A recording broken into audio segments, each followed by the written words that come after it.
Dans cette synagogue, Jésus lit le texte du prophète Isaïe tout en se l'appropriant. Il est fidèle à l'appel reçu par le Père lors du baptême au Jourdain. Celui-ci est mon fils bien-aimé, écoutez-le.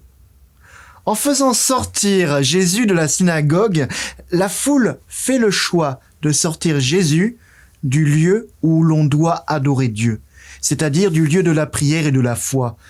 La fidélité du Christ à sa propre identité lui donne de traverser ceux qui veulent le précipiter en bas de l'escarpement.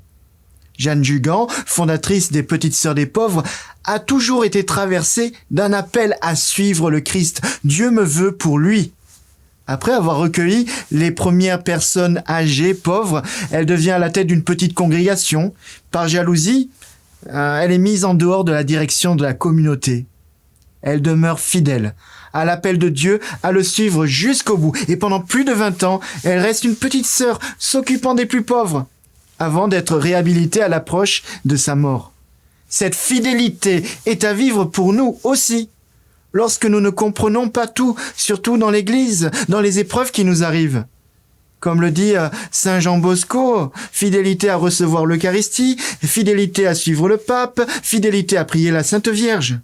Dans les difficultés, nous devons chercher à être plus charitables, c'est-à-dire être plus proches des pauvres, c'est-à-dire aussi s'approprier ce que disait Jeanne Jugan dans ses propres épreuves. Je ne vois plus que Dieu seul.